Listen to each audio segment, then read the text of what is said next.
오늘 우리는 시편 23편 말씀을 보았습니다. 여러분, 시편 23편 말씀 오늘 사회 보시는 목사님께서 봉독해 주셨지만 사실 굳이 봉독해 주지 않아도 어떤 말씀인지 너무 잘 아는 말씀입니다.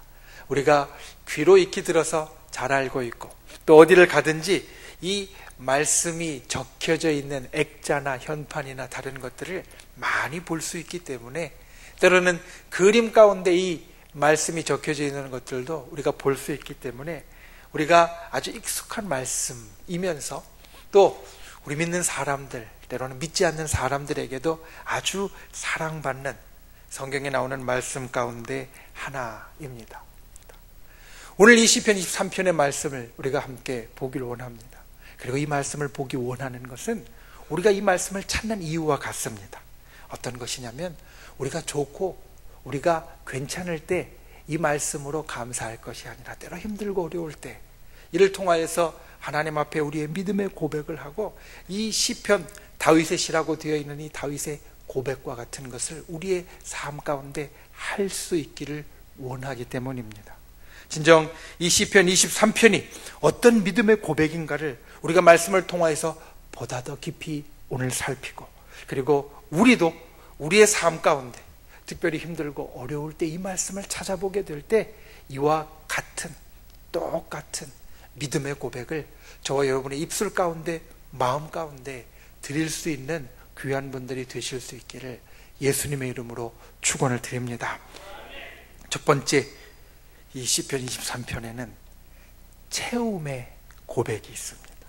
즉 믿음의 고백을 하는데 우리가 주님 앞에 고백하여야 할 첫 번째는 무엇이냐? 채움의 고백을, 채워지는 고백을 해야 한다라는 겁니다. 오늘 시편 23편 1절부터 6절까지의 말씀을 보면 다윗은 이 23편의 시편은 두 가지의 상황을 두고 우리에게 고백을 하고 있습니다. 첫 번째 상황은 어떤 상황이냐면 양을 치는 상황입니다. 1절부터 4절까지의 말씀을 보면 여호와는 나의 목자시니 라고 하면서 나를 푸른 풀밭에 누이시고 쉴 만한 물가로 인도하신다. 그리고 목자가 쓰는 지팡이와 막대기를 이야기하면서 나를 그와 같이 안위하신다 라고 표현합니다. 어떤 상황이냐면 바로 다윗에게 아주 익숙한 상황 가운데 하나였던 양을 치는, 동물을 치는 그러한 상황이 되어진다는 겁니다.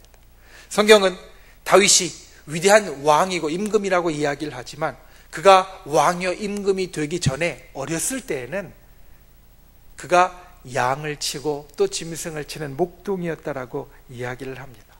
그리고 그가 어렸을 때 우리 기억이 때로는 우리 평생 동안에 우리 속에 아주 깊게 간직하고 있는 기억이 되어지는데 이 다윗은 그 어렸을 때의 기억을 가지고 자기가 목동이었을 때 경험했던 일들을 오늘 떠올리면서 하나님 앞에 믿음의 고백을 하고 있습니다. 그런데 이 목자가 처한 상황은 어떤 상황이냐? 아니, 이 양이 처한 상황은 어떤 상황이냐? 별로 좋지 않은 상황입니다. 4절 말씀을 보면 우리에게 이렇게 이야기합니다. 사망의 음침한 골짜기로 다닐지라도. 우리가 시편 23편이 우리의 삶에 어려울 때 떠오르는 이유가 바로 여기에 있습니다. 좋은 상황, 푸른 풀밭과 쉴 만한 물가를 우리에게 이야기하고 고백하게 하지만 그 푸른 풀밭과 쉴 만한 물가가 떠오르게 되는 상황이 어떤 상황이냐? 그냥 평안하고 모든 것이 다 좋은 상황이 아니라 사망의 음침한 골짜기를 다닐 때와 같은 힘들고 어려운 상황이다라는 겁니다. 우리는 이 말씀을 그냥 별로 특별하지 않게 듣습니다. 그런데 여러분, 이 말씀을 한번 하나하나씩 곱씹어 보십시오. 뜯어 보십시오. 사망의 음침한 골짜기. 사실 굉장히 어려운 상황입니다.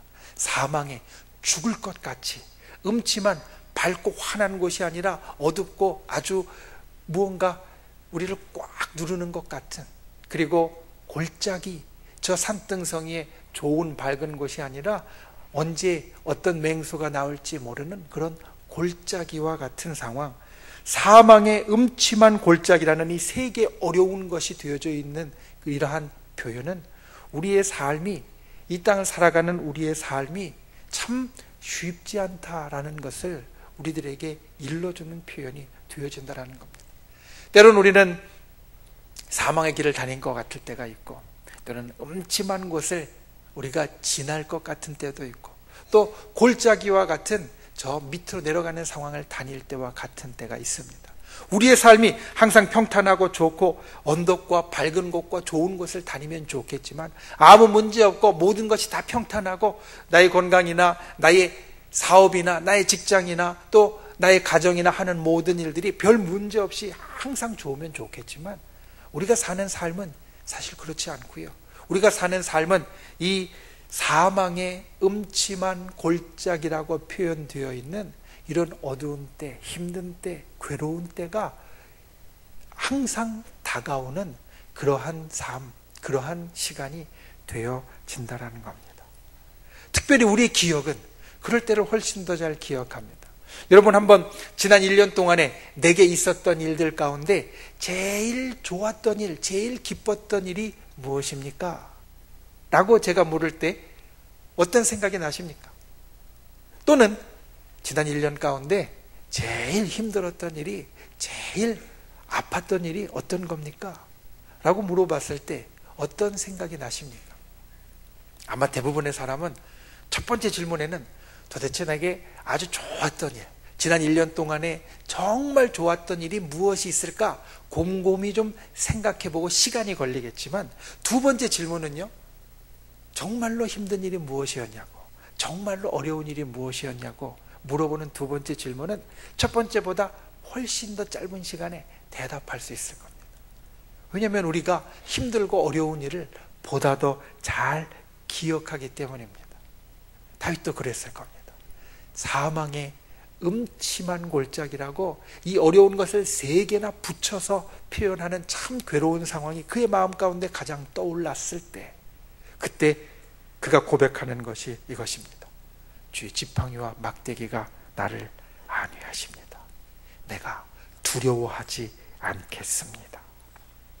그리고 2절과 3절로 이어지는 것을 보면 힘들고 어려운 상황 가운데 내가 두려워하지 않고 주의 지팡이와 막대기가 나를 안위하심을 보나이다 라고 이야기한 다음에 나를 평안하게 하시고 나를 인도하신다라고 표현하고 있다는 겁니다.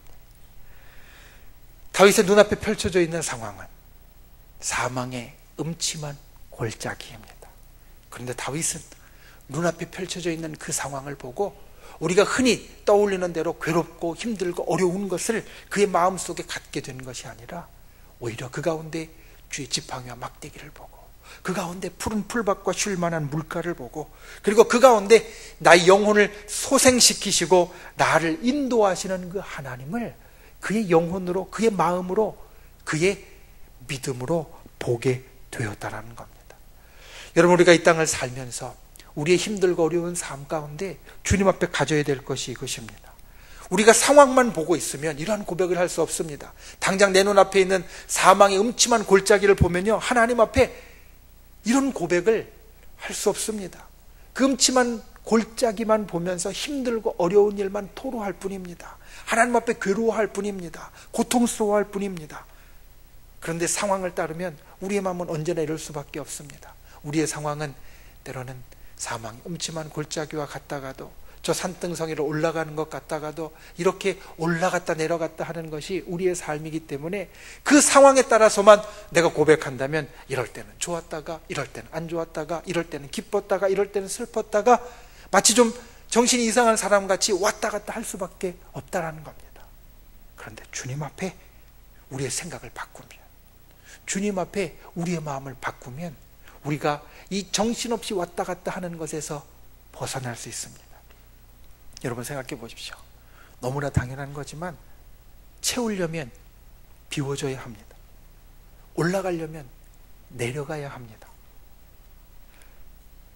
배고프면 배부를 소망이 있습니다. 모자라면 채워질 소망이 있습니다. 오늘 다윗이 고백하는 평안이, 오늘 다윗이 고백하는 하나님의 안위하심에 대한 고백이 바로 이것입니다. 그는 지금 사망의 음침한 골짜기에 내려가 있지만, 내려가 있으니까 하나님이 올리실 소망이 있고, 그리고 그가 지금 굉장히 안 좋은 상황 가운데 모든 것이 부족한 그러한 때에 있지만 오히려 모든 것이 부족하니까, 모든 것이 없으니까 하나님이 그것을 채워주실 소망이 그 가운데 있다라는 겁니다. 저와 여러분이 이와 같은 믿음의 고백을 할 수 있길 원합니다. 우리의 눈으로 보면요, 빈 것만 보입니다. 우리의 눈으로 보면요, 모자란 것만 보입니다. 우리의 눈으로 보면 내려가는 것만 보입니다. 그런데 믿음을 갖고 보면 빈 것 가운데 채우실 하나님이 보이시고, 믿음의 눈으로 보면 모자란 것 가운데 풍성하게 하실 하나님이 보이고, 그리고 우리가 믿음을 갖고 보면 내려가는 길 가운데 다시 올라가게 하실 하나님이 보이게 된다는 겁니다. 저와 여러분이 이와 같이 상황에 관계없이 주님 앞에 채움의 고백을 할 수 있는 분들이 되시기를 바랍니다. 부족함이 없다고 말할 수 있는 분들이 되시기를 바랍니다. 지금 나의 삶은 부족한 것 같지만 그 부족함 가운데 넘치도록 채우실 주님을 볼 수 있기를 원합니다. 오히려 부족할수록 하나님이 더 채워주신다. 부족할수록 주님께서 더 풍성하게 해주신다. 이와 같이 고백하고 찬양하고 그리고 하나님 앞에 나아갈 수 있는 그러한 저와 여러분이 될 수 있기를 예수님의 이름으로 축원을 드립니다. 두 번째, 선하심과 인자하심의 고백을 해야 됩니다. 시편 23편이 두 가지의 상황을 그 배경으로 두고 있다 말씀을 드렸습니다. 첫 번째는 양을 치는 상황입니다. 그리고 이 양을 치는 상황은 다윗이 어렸을 때 경험했던 그 경험 가운데 너무나 그가 선명하게 갖고 있었던 것이라고 이야기를 드렸습니다. 두 번째 상황은 어떤 상황이냐? 5절 말씀을 보면 이렇게 이야기합니다. 주께서 내 원수의 목전에서 상을 차려주시고 기름으로 내 머리에 바르셨으니 내 잔이 넘치나이다. 어떤 상황이냐면 장수였던 다윗에게 너무나 생생했던 장면, 전쟁에서 원수에게 적에게 쫓기는 장면입니다. 첫 번째는 다윗이 아주 어렸을 때 양을 치던 장면이 그에게 있어서 하나님 앞에 믿음의 고백을 하는 배경이 되었다라고 하면, 두 번째는 이제 이 목동이었던 시절을 지나서 장군으로서 장수로서 여러 전쟁터를 누비며 전쟁을 했던 다윗에게 있어서 원수에게 쫓기는 상황, 전쟁의 상황이 안 좋게 돌아가서 힘들고 괴로웠던 상황, 이 상황이 시편 23편의 두 번째 배경이 되어진다는 겁니다. 오늘 다윗에게 우리가 배울 수 있는 것이 바로 이것입니다. 첫 번째, 양을 치는 상황, 다윗에게 아주 익숙한 상황입니다.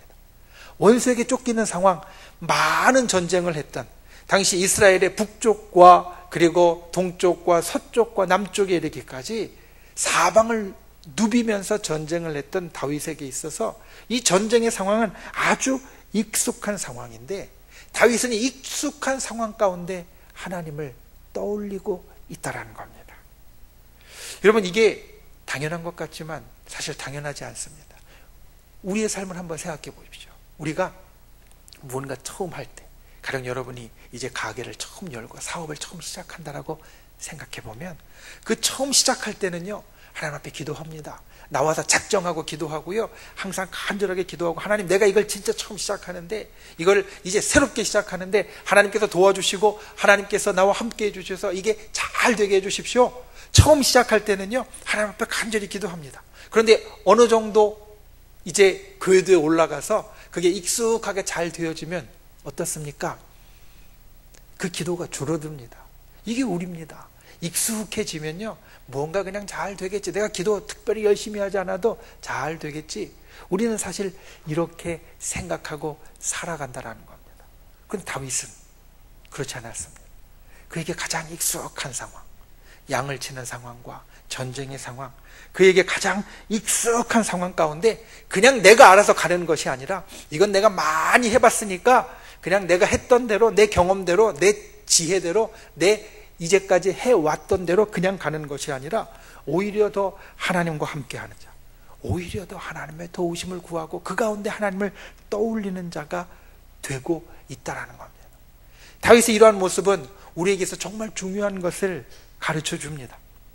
세상의 속담에 원숭이도 나무에서 떨어질 때가 있다라고 이야기를 하는데, 익숙한 것도 우리는 분명히 실수할 때가 있고 잘못되어질 때가 있는데, 익숙한 것에서 우리가 오히려 더 하나님을 찾고 하나님과 함께하는 자가 되어야 한다는 겁니다. 우리가 사순절 기도회를 하고 있습니다.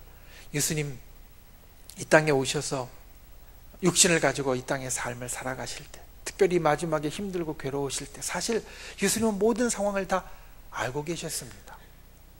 예수님은 온 땅의 모든 것을 창조하신 분이라고 요한복음 이야기하고 있고, 그리고 무슨 일이 일어날지 너무나 잘 아시는 분이었습니다. 그런데 예수님의 공생의 삶을 보면 예수님은 아침 저녁으로, 그리고 때가 될 때마다 오히려 하나님 앞에 나아가서 더욱더 열심히 시간을 정하여서 기도했던 것을 성경 우리들에게 보여줍니다. 너무나 익숙한 상황이고 너무나 잘 아는 상황이지만, 어떻게 무슨 일이 일어날지 너무나 잘 아시는 상황이지만, 예수님은 잘 아시는 상황이라고 그냥 지나간 것이 아니라 오히려 더 시간을 정해서 기도하는 분이 되셨다. 성경 우리들에게 그렇게 일러주고 있습니다. 익숙할수록 좋을수록 해왔던 것일수록 우리는 기도해야 되는 것, 이것을 오늘 다윗을 통하여서 우리는 배워야 하고, 또 우리가 그와 같이 해 나가야 한다는 겁니다. 저와 여러분이 진짜 이와 같은 분들이 되실 수 있기를 원합니다. 가정에서나 직장에서나 또 교회에서나 무엇을 하든지 내게 익숙한 상황은요, 그냥 내가 쉽게 보아 넘기기가 쉽습니다. 내가 이거 여러 번 해왔던 것인데, 눈 감고도 할 수 있는 것인데, 작년에도 했고 재작년에도 했던 것인데 그냥 잘 되겠지, 이렇게 생각하기가 참 쉽습니다. 그런데 그럴 때일수록 우리는 오히려 오늘 다윗과 같이, 그리고 예수님 같이 하나님 앞에도 기도하고 매어 달릴 수 있어야 한다는 겁니다. 그리고 오늘 상황을 다시 봅니다. 5절 말씀에 보면 어떻게 됐습니까? 주께서 내 원수의 목전에서 내게 상을 차려주시고 기름을 내 머리에 부으셨으니 내 잔이 넘치나이다. 자, 이 상황이 어떤 상황이냐면요, 다윗에게 정말로 좋지 않은 상황입니다.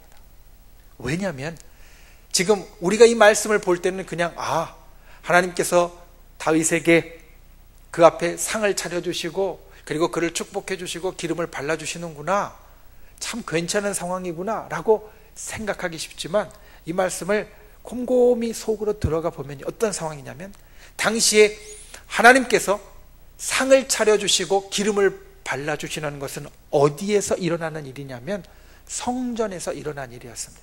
성전은요, 예루살렘의 가장 깊숙한 곳, 왕궁 바로 옆에 가장 보호되고 안전한 곳에 있습니다. 그런데 어떤 상황이냐면 원수가 거기까지 쫓아온 겁니다. 원수의 목전입니다. 성전에서 하나님이 다윗에게 기름을 발라주시는데 거기 바로 앞에 누가 있냐면 원수가 있다라는 겁니다. 적이 전쟁을 하다가 다윗을 어디까지 쫓아왔느냐? 예루살렘의 가장 심장부, 수도의 가장 심장부, 하나님의 성전 앞까지 바로 쫓아온 겁니다. 정말로 좋지 않은 상황입니다. 그런데 그때 다윗은 하나님 앞에 고백합니다. 하나님의 선하심과 인자하심이 정녕 나를 따른다. 여러분, 이 말씀에는 아주 놀라운 반전이 있습니다. 어떤 반전이 있느냐? 지금 다윗을 따라온 사람은 누구냐면요, 다윗을 쫓아온 사람은 누구냐면, 다윗을 뒤에서 기다리고 있는 사람이 누구냐면 원수입니다. 원수가 성전 앞까지 쫓아왔습니다. 뒤쫓아왔습니다. 따라왔습니다. 그런데 다윗은 자기를 뒤따라온 원수를 보는 것이 아니라, 자기를 뒤쫓아온 원수를 보는 것이 아니라 자기 뒤에는 무엇이 쫓아온다 고백하냐면 선하심과 인자하심이, 6절 말씀에 보면 이렇게 고백합니다. 내 평생에 선하심과 인자하심이 반드시 나를 따를 것이다. 실제로 자기 뒤를 따라온 사람은 원수인데, 다윗은 누가 자기를 따른다라고 이야기하냐면 하나님의 선하심과 인자하심이 따른다라고 고백하고 있다라는 겁니다. 여러분이 놀라운 것을 우리는 볼 수 있어야 합니다. 내 뒤를 따라오는 것은 원수인데, 내 눈으로 보이는 것은 원수인데, 그런데 내가 고백하는 것은 내 눈으로 보이는 원수가 아니라 하나님의 선하심과 인자하심이라고 고백하는 이 놀라운 것을 볼 수 있어야 한다는 겁니다. 선하심은 무엇입니까? 우리가 선하다고 하면 그냥 착한 것을 떠올리죠. 하나님이 선하시다라는 것은 하나님이 착하시다는 말씀이 아니라 하나님이 내게 좋게 대하신다는 말씀입니다. 내게 좋게 대하시고 내게 약속을 이루어 주시는 분이시다라는 뜻입니다. 인자하심은 어떤 뜻이냐면 하나님은 나와 아주 특별하게 엮여서 나를 정말로 사랑하시는 분이시다라는 겁니다. 성경의 인자는 그냥 아무에게나 베풀어주는 인자가 아니라 정말로 특별하게 서로 관계가 있어서 엮여 있어서 그 가운데 베풀어 주시는 인자하심인데, 하나님께서 내게 인자하시다라는 것은 나와 아주 특별한 관계 가운데 있어서 나와 아주 특별히 엮인 분이 되셔서 나를 사랑하고 돌보신다라는 말씀. 다윗은 그걸 보고 있는 겁니다. 눈앞에 있는 원수가 아니라 자기의 믿음의 눈으로 보는 하나님께서 내게 정말 좋게 대하시는 분이시고 하나님께서 정말 나를 사랑하고 돌보시는 분이시다라는 것을 오늘 고백합니다. 저와 여러분이 이와 같은 믿음의 고백을 할 수 있길 원합니다. 정말로 상황이 좋지 않을 때에도, 원수가 내 코앞에까지 쫓아왔을 때에도 내 눈으로 보이는 그 원수로 인하여서 불안하고 힘들고 어려워하는 것이 아니라 하나님의 선하심으로, 하나님의 인자하심으로 주께서 나를 이와 같이 평생 동안, 나의 삶의 모든 일 동안 주께서 정말 나를 돌보아 주신다, 이것을 고백할 수 있는 귀한 믿음의 사람이 될 수 있기를 예수님의 이름으로 축원을 드립니다. 아무리 어려운 상황에서도 그 어려운 상황이 나를 따르는 것이 아니라 하나님의 선하심과 인자하심이 나를 따른다, 이 고백을 할 수 있는 그러한 귀한 분들이 되실 수 있기를 예수님의 이름으로 축원을 드립니다. 말씀을 맺습니다. 오늘 시편, 우리가 힘들고 어려울 때 보는 이유가 바로 여기 있습니다. 시편 23편, 힘들고 어려울 때 떠올리는 이유가 바로 여기에 있습니다. 이 시편은 믿음의 고백이요 참 아름다운 고백이 되어지기 때문입니다. 믿음에 대해서 우리들에게 일러주는 히브리서 11장은 믿음을 우리들에게 이렇게 이야기합니다. 믿음은 바라는 것들의 실상이요 보지 못하는 것들의 증거다.